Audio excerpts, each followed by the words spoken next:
তুমি কেন বলো তোমাকে দিয়ে জীবনে কিচ্ছু হবে না? তুমি যদি আজকে জীবন যুদ্ধে হেরে যাও তাহলে এই হারটা শুধু তোমার একার না। তুমি যেদিন এই পৃথিবীতে এসেছিলে তোমার বাবা তোমাকে কোলে নিয়ে তোমার চোখের দিকে তাকিয়ে তোমার বাবা স্বপ্ন দেখেছিল। ওই দিন থেকে আজ পর্যন্ত তোমার বাবা তোমাকে নিয়ে হাজারো লক্ষ স্বপ্ন দেখেছে। তুমি যদি আজকে বলো বাবা আমি হেরে গেলাম, আমাকে দিয়ে কিচ্ছু হবে না, তাহলে তোমার বাবার তোমাকে নিয়ে দেখা হাজারো লক্ষ স্বপ্ন মাটির সাথে ধুলোয় মিশিয়ে যাবে। তুমি এটাকে কিভাবে সহ্য করবে? হাউ উইল ইউ বিয়ার ইট? কিভাবে সহ্য করবে বলো? তোমার মা তোমার জন্ম থেকে আজ পর্যন্ত তার মোনাজাতে হাজারো লক্ষ ফোঁটা চোখের পানি ছেড়েছে। আজকে তুমি যদি বলো আমাকে দিয়ে কিচ্ছু হবে না, তাহলে তোমার মায়ের চোখের পানি আজকে মিথ্যা হয়ে যাবে। কেন তুমি হার মানতেছো? তোমার বাবা তোমাকে মানুষ করতে গিয়ে সমাজের কত মানুষের কাছে কত কথা শুনেছে। তুমি কি চাও না let your father be proud to tell everyone this is my son? তোমার বাবা একদিন সমাজে মাথাটা উঁচু করে বলুক এই যে দাঁড়িয়ে রয়েছে সে আমার ছেলে। তুমি কি চাও না এই কথাটা তোমার বাবা বলুক?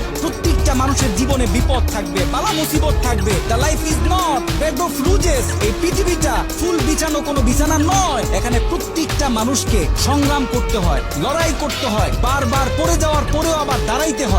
জীবন যুদ্ধে হার মানলে চলে না। তুমি যখন বেশি বিপদে পড়ে যাবে, তোমার চতুর্দিক যখন অন্ধকার হয়ে যাবে, তোমার জন্য সব দরজা যখন বন্ধ হয়ে যাবে, তুমি যখন ডিপ্রেশনে পড়ে যাবে, জাস্ট ক্লোজ ইওর আইস, চোখটাকে বন্ধ করো, টেক এ ডিপ ব্রিথ, গভীর একটা শ্বাস নাও এন্ড রিমেম্বার ইওর প্যারেন্টস। তোমার মা বাবাকে স্মরণ করো। তুমি স্মরণ করো তোমার মা তোমার জন্য কি কষ্ট করেছে। তুমি স্মরণ করো তোমার বাবা তোমাকে পড়ালেখা করানোর জন্য